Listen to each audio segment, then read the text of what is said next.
오늘 주시는 말씀은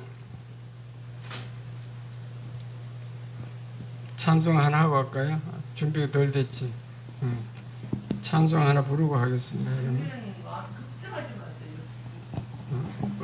어쨌든 찬송 하나 부르겠습니다.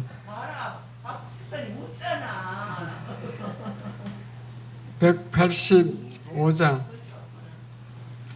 185장을 부르겠습니다.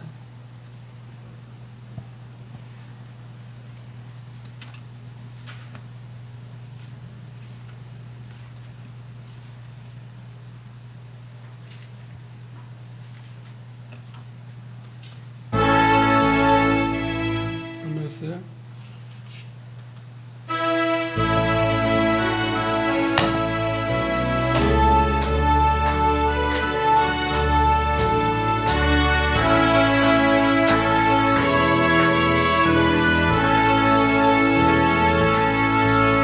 이 기쁜 소식을 온 세상 전하세. 큰 환난 고통을 당하는 자에게 주 믿는 성도들 다 전할 자식은 성령이 오셨네. 성령이 오셨네. 성령이 오셨네. 내 주님 보내신 성령이 오셨네. 이 기쁜 소식을 성령이 오셨네. 만왕의 왕께서 저 사로잡힌 자 다 구원하시고 참 자유 주시는 승리의 노래가 온 성에 들리니 성령이 오셨네. 성령이 오셨네. 성령이 오셨네. 내 주님 보내신 성령이 오셨네. 이 기쁜 소식을 온 세상 전하세. 성령이 오셨네. 한없는 사랑과 그 크신 은혜를 늘 의심하면서 안 믿는 자에게 내 작은 입으로 곧 증거하니 성령이 오셨네. 성령이 오셨네. 성령이 오셨네. 내게 보내신 성령이 오셨네. 이 기쁜 소식을 온 세상 전하세. 성령이 오셨네.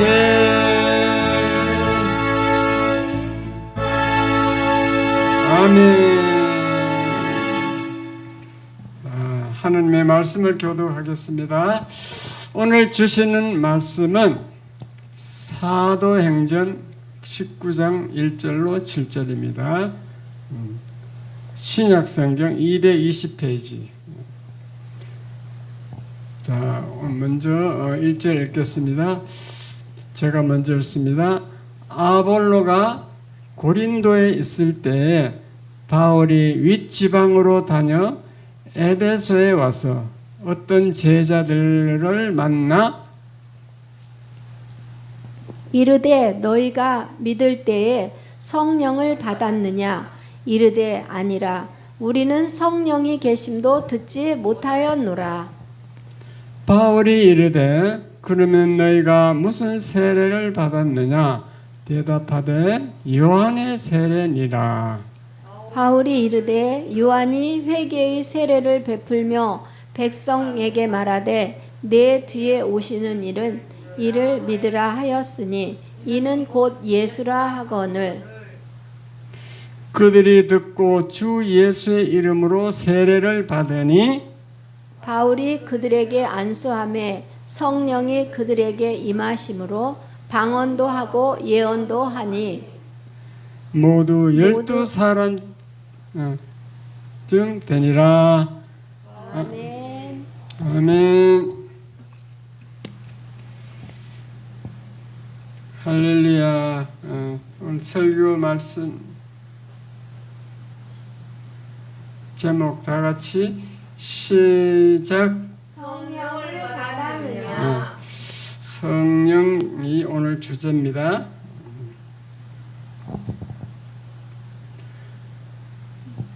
세상 사람들은 이 세상에 돈이 많든지 아니면 명예가 있든지 이렇게 남이 알아주는 명예, 그것이 이제 제일 출세한 거라고 생각하잖아요. 그런데 한번 잘 생각해 보세요. 그 넥슨 창업주, 벤처기업 창업한 사람 김정주 사장이 자기 재산이 8조 원이었어요. 8조. 연 매출 3조 원이에요. 그런데 58세에 우울증으로 자살을 했어요.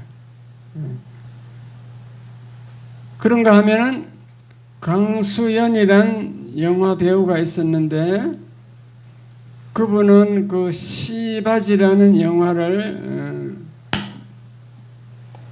주연으로 나와서 국제영화제의 여우 주연상을 받았습니다.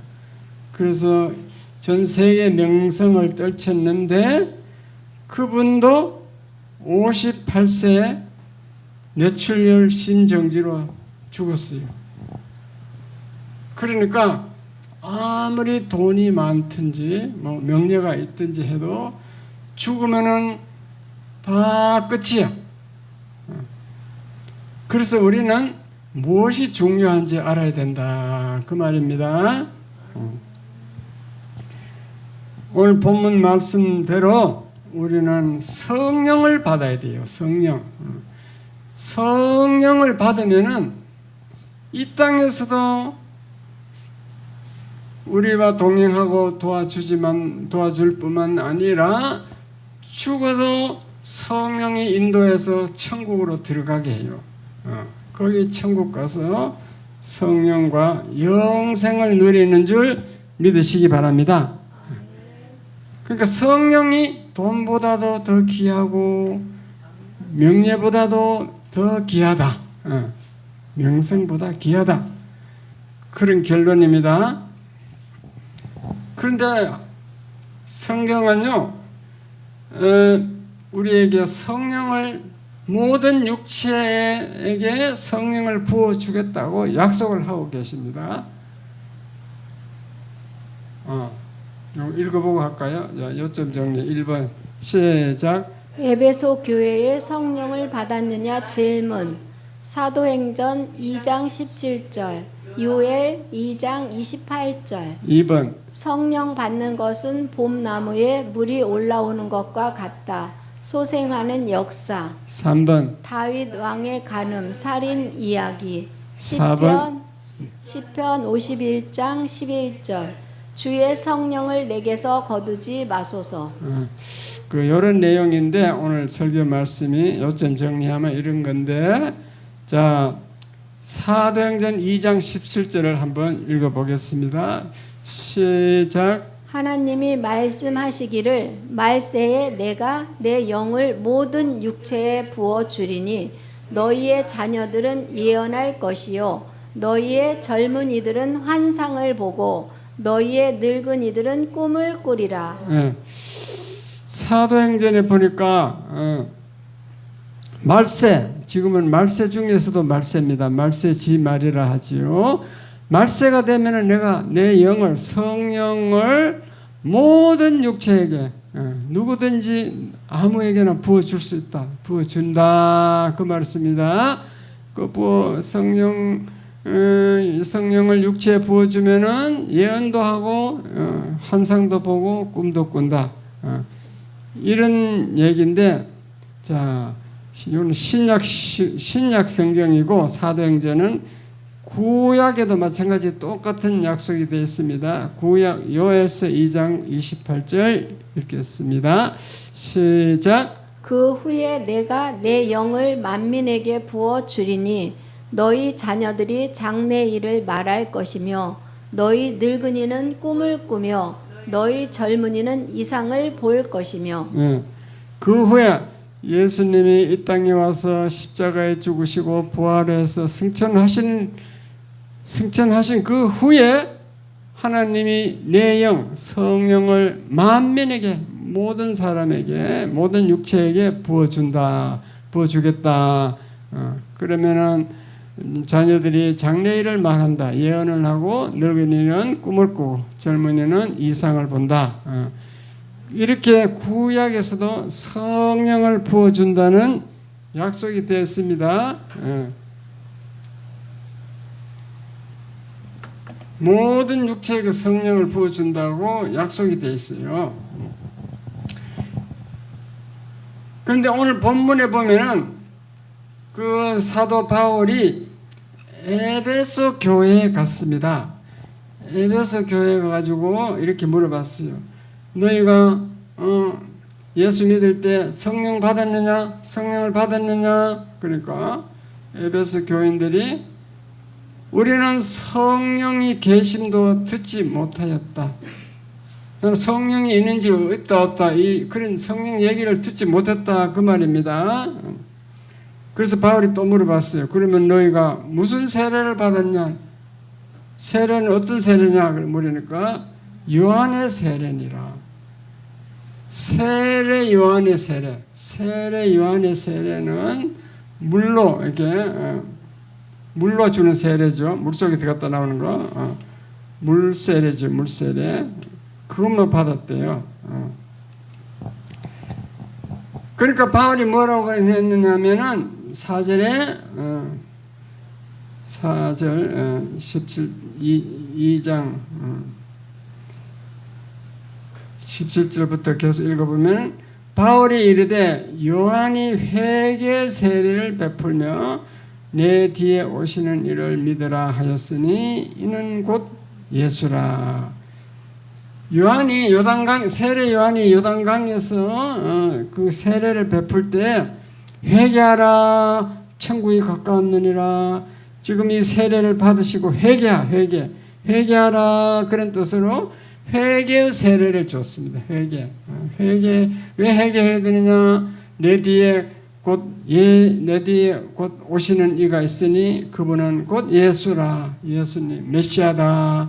그리스도다. 그 말입니다.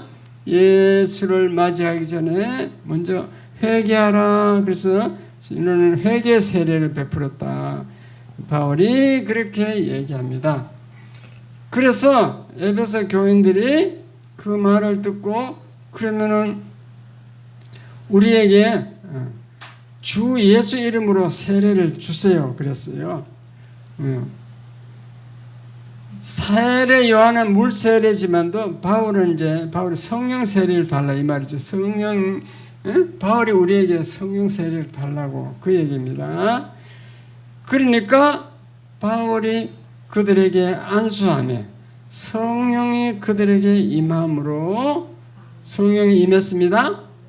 그래서 방언도 하고 예언도 하고 모두 12사람쯤 그렇게 방언 예언을 하더라.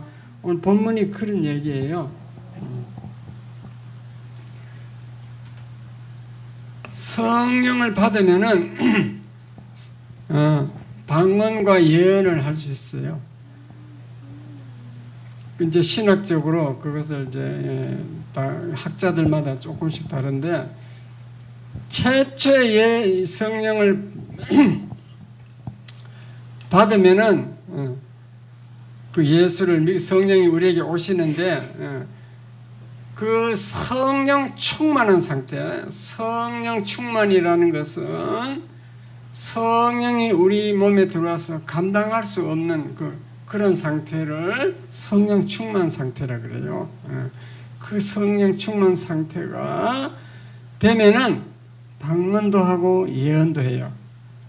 근데 그것이 에베소 교인들에게는 처음 바로 세례를 받고 그냥 방언하고 예언을 했는데, 우리는 처음에 성령을 받았는데도 그냥 모르고 있다가 어느 때인가 성령 충만한 때가, 성령 충만한 때 성령의 지배를 받을 때가 있는데, 그때 이제 성령 세례라 그러는데, 그때 방언, 예언 이런 것을 하게 되고, 또 그 불같이 뜨거워져서 감당치 못해서 막 진동이 오는 사람, 떼굴떼굴 막 구르는 사람, 막 소리 지르는 사람, 여러 가지 그런 사람마다 조금씩 성격마다 틀리더라고요. 그런 일이 일어나는 것을 볼 수 있습니다. 그래서 내가 방언 예언 안 받았다 해서 성령을 안 받았다라고 단정하면 안 됩니다. 예수님은 요한복음 3장에서 바람이 어디서 와서 어디로 가는지 보이지 않는 것처럼 성령도 너희에게 올 때 보이지 않게 온다. 그러나 바람이 방향이 어디로 가는 것이 어디로 가는 줄 아는 것처럼, 어디로 가는지 모르는 것처럼 너희들도 성령을 받은지를 몰라도 성령을 받은 것이 될 수 있다. 그렇게 말씀하셨습니다. 그런데 이제 바람이 어디로 가는지 나중에 알잖아요. 방향은 알잖아요. 아는 것처럼 성령 받은 사람은 그 행동이 달라지게 돼 있어요. 그 결과를 보고 우리가 그렇게 추측을 할 수 있다, 그 말입니다. 물론 방언하고 예언하고 이렇게 하면 확실히 성령 받은 게 성령 충만 상태까지 갔으니까 확실한데, 그렇지 않아도 예수를 믿게 되었다면은 내가 모르는 그런 사이에 성령이 나에게 왔다, 성령 받았다, 그렇게 해도 신학적으로 틀리지 않습니다. 그리고 요 사도행전 2장 17절 이하고 사도행전 오늘 19장 1절에서 7절에 나오는 요 말씀대로 세례 받으면 반드시 방언과 예언을 한다, 그거는 아니다는 것을 깨달으시기 바랍니다. 이해가 됐어요?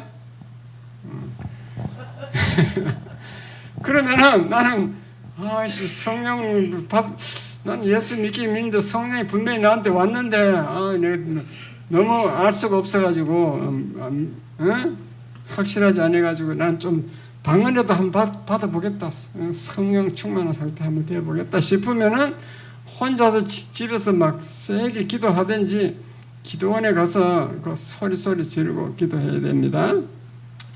방언은 조용하게 말하면 절대로 옳지 않아요. 방언은 소리 질러야 돼. 소리 지르고 막 외치고 그래야 돼요. 소리 지르면서 막 기도해야 돼요. 계속 기도할 수 없으면 그냥 할렐루야라고 자꾸 외치면 돼요. 할렐루야 하다가 방언 받은 사람 많아요. 할렐루야. 그렇게 소리 지를 때 방언이 오는 겁니다. 저희들 그때 방언 이제 구로동에 있을 때는 구로동 교회에서는 방언을 다 받았는데, 우리 교회에서 김양수 전도사님 있을 때 이제 그 이창심 권사 있잖아요. 그분이 와서 이제 한번 그분 좀 열심히 하는 것 같아갖고 방언 받게 하려고 내가 막 방언 집회를 했는데 그 소리를 안 질러. 입을 속으로 답답한지 그러니까 방언이 안 오더라고. 크게 소리 지르고 좀 성격이 조금 이렇게 좀 외향적인 사람이 좋아요.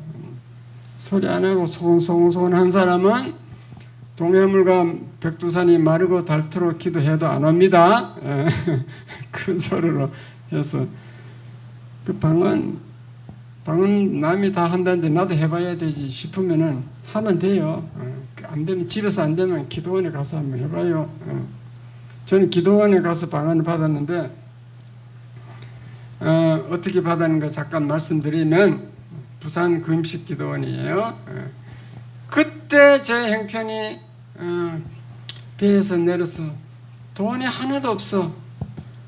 땅을 사놔놓으니까 그 땅이 안 팔려가지고 돈이 하나도 없고 사업도 못하고 그리고 또 위장병이 위염이 걸려가지고 막 소화도 잘 안 되고 그래가지고 도저히 안 되겠다. 그래 일주일 금식 기도하러 갔는데 첫날 저녁에 방언을 받았는데 그 집회를 마치고 자기 방에 갔어요. 자기 각자 간 방에 한 5명인가 이렇게 모였더라고. 그래서 거기 정말로 하나님의 은혜인지 어떤 사람이 자기 신분을 밝히지 않는데 누구인지 모르겠어. 하여튼 뭐 순복음 계통이지 않느냐 싶어요. 방언을 강조하는 분은 순복음이 주로 순복음은 방언 못 받으면 순복음을 방언 못 받았으면 구원 못 받았다, 뭐 성령 안 왔다, 뭐 이렇게 얘기하는 교단이니까 뭐 그쪽인 것 같아. 그래서 뭐 아무도 내가 방언을 좀 사모하고 있는데 그분이 막 방언을 받아야 된다 이러고 막 누구나 할 수 있다, 어린애도 애도 할 수 있다. 그럼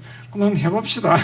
그래가지고 그래 그분이 이제 방언 은사 지금 방언에서 방언 집회를 하는데 찬송 하나 부르고 간단한 성경 말씀 하나 한 절 읽고 찬송 하나 부르고 한 절 읽고 막 그래 하다가 그게 방언이 한 12시가 넘어야 온대. 저런데 밤 12시까지 계속 그렇게 하다가 12시 좀 다 돼가지고 막 통성으로 기도하라는 거야. 큰 소리로. 기도할 게 없으면 할렐루야라도 막 하라는 거죠. 그래서 막 하는 거야. 통성으로 막 소리 질러서 기도원에는 뭐 소리 질러도 누구 와서 말리는 사람 없어요. 그 기도원이 그렇지 좋더라고. 소리 질러도 오는 사람 말하는 사람도 없어. 그래서 소리 질러서 했더니만 진짜 방언이 터졌어.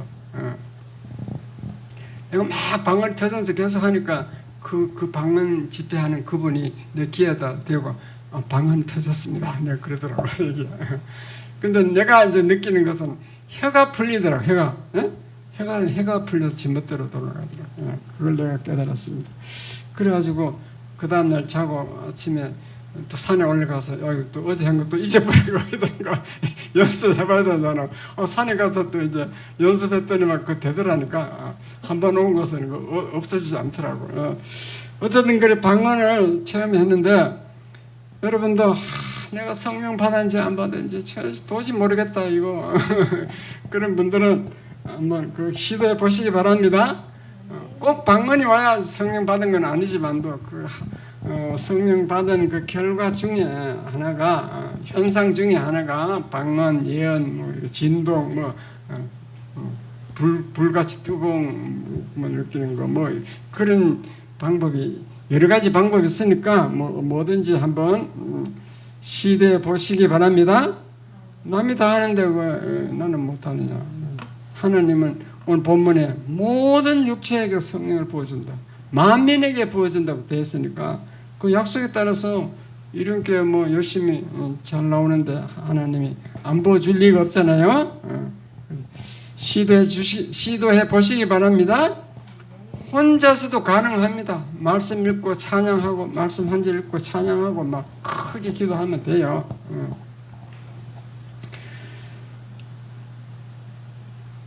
그래서 사도행전이라는 것은 성령행전이라 그래요.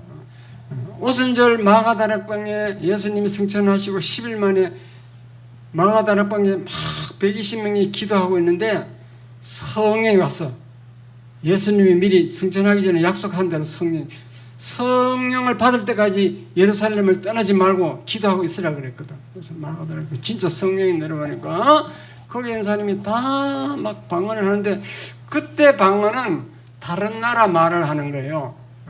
우리 방언하고 틀려. 우리가 하는 방언은 천국 방언인데 못 알아들어. 하나님은 알아들어요. 그런데 거기 그때 방언은 다른 나라 말을 하니까 다른 나라 사람들이 다 알아들을 수 있는 그런 방언을 했습니다. 그래서 왜 예수님이 성령을 받기 전에 떠나가지 말라고 전도하라 흩어지지 말라고 하냐면은 능력을 받기 위해서 그래요. 능력. 그 성령 세례를 받아야 능력을 받아서 일을 할 수 있다. 쉽게 말해서 불신자들한테 안수하면 병도 고칠 수 있다. 그 말입니다. 그래서 그 사도행전은 그 오순절 마가다락방에 성령이 와서 그 후에 성령이 어떻게 전도해 나가는가, 제자들을 통하여 어떻게 역사를 해 나가는가, 성령의 역사를 기록하는 것이 사도행전이야. 그래서 사도행전을 다른 말로 성령행전이다 이렇게 말합니다. 이해가 됐으면 아멘. 그래서 성령의 역사가 이제 일어나는 거거든요. 예수 믿으면은 성령의 역사가 일어납니다. 여러분들도 마찬가지로 성령 받으면은 마치 활동이 사람이 달라지는데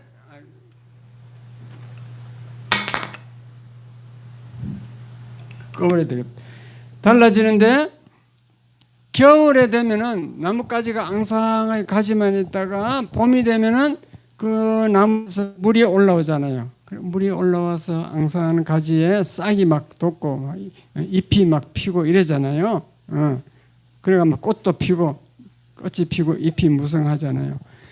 마찬가지로 그 물이 올라오는 것처럼 성령 받으면 여러분들이 물이 올라와서 성령의 물처럼 돼서 여러분이 사람이 달라지고 예수 주를 위해서 일을 하고 나중에 열매를 맺게 됩니다. 그것이 성령의 열매라. 성령의 열매. 성령을 받아가지고 주일 열심히 하고 세월이 지나면은 성령의 열매, 갈라디아서 5장 22절 24절 나오죠. 9가지 열매를 맺게 된다. 성령이 우리에게 나무의 물과 같이 역사하신다 그 말입니다. 갈라디아서 5장 22절 23절에서 9가지 열매가 나와요. 은사도 줘. 은사. 고린도전서 12장 8절로 11절에 보면은 9가지 은사, 지혜와 지식과 말씀, 은사, 여러 가지 은사에서 교사, 가르치는 은사, 은사도 줘. 은사. 왜 은사 주느냐? 주일을 하라고. 주일 열심히 하라고 은사 줍니다. 찬양하는 사람은 찬양의 은사도 주겠죠? 예. 그러니까 성령을 받아야 주의 일을 할 수 있다 그 말입니다. 주일날 잘 안 나오는 그 성도들은 분명히 성령을 못 받았을 것 같아. 그 속에 우리가 들어가 보지 않아도 성령 받았으면 주일을 지킬까요? 안 지킬까요? 그러니까 그 성령이 뭐 눈에 안 보이는데 그 사람을 어떻게 아느냐? 그걸 그 사람의 신앙생활 하는 모습을 보면은 저 사람은 성령 받았겠구나, 안 받았겠구나. 왜냐? 겨울 나무에 물이 올라듯이 사람이 변하게 돼 있으니까 그렇습니다. 이해가 됐으면 아멘. 복음성가 하나 부르겠습니다.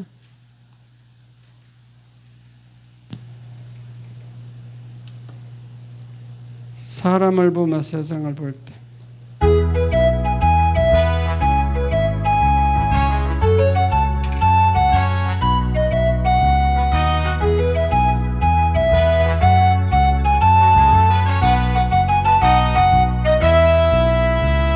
사람을 보며 세상을 볼 때 만족함이 없었네.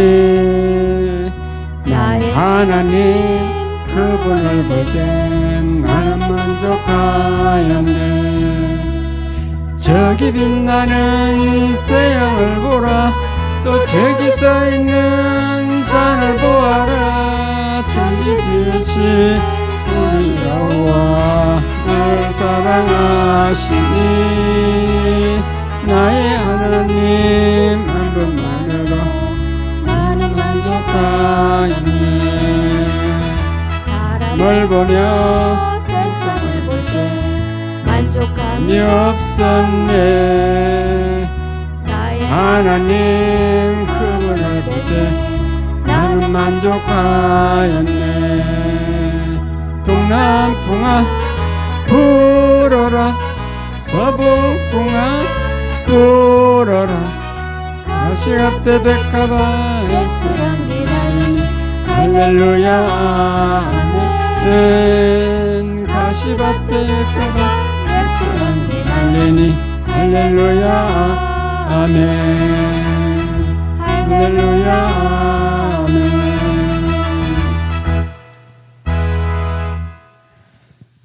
자, 열왕기하에는 그 다윗의 이야기를 해드리겠습니다. 성령의 중요성을 얘기하려고 그러는 거예요. 다윗 왕이 어느 날 왕궁 뜰에서 이렇게 앉아서 쉬고 있는데 그 아래 마을이 있는데 마을에 어떤 여자가 낮에 밖에 나와서 목욕을 하는 거예요. 그 밧세바라는 여인이야. 그래서 다윗이 그 여인을 보고 엉뚱한 생각이 났어. 왕궁의 여자들이 흔해 빠졌는데 그 여인이 뭐 육체미가 아름답든지 뭐 하여튼 엉뚱한 생각이 나서 신하를 시켜서 저 여인을 데려오너라 그래가지고 그 여인과 잤다는 거죠. 그게 간음죄를 지은 거죠. 왜냐하면은 그 여인은 남편이 있어. 남편이 우리아인데 남편이 지금 전쟁터에 가서 싸우고 있는데 그래서 그걸 간통죄를 감추려고 다윗이 그 요압 장군에게 지시해가지고 그 우리아를 전선에 있는 우리아를 최전선에 보내서 죽게 만들어라. 그래가지고 우리아가 최전선에 가서 죽었습니다. 그러니까 남편을 죽였으니까 살인죄까지 또 플러스 된 겁니다. 살인죄까지 더했어. 그러니까 하나님은 너무너무 다윗을 사랑하는 그런 다윗인데 하나님이 가만히 있을 수가 없잖아요. 그래서 나단 선지자를 통해서 이제 너는 나단 선지자에게 다윗이 가서 이렇게 말을 하라. 그래서 나단 선지자에게 지혜를 줘서 하나님이 지혜를 줬는데 선지자가 왕보고 당신 죄 지었습니다 하면 화를 내서 잘못하면 당할 수 있어. 그러니까 어떤 지혜를 썼냐면 예화를 나단 선지자가 예화를 썼어요. 어떤 마을에 한 부자가 있는데 그 양과 염소 양과 소 이런 것들이 수천 마리가 있는데 그 부잣집 그 이웃에 가난한 집이 있었는데 그 집은 아무 양과 소가 없고 그 암양 새끼 한 마리뿐이다. 암양 새끼 한 마리뿐인데 그 새끼는 그 사람이 딸처럼 여기면서 그렇게 키우는 새끼인데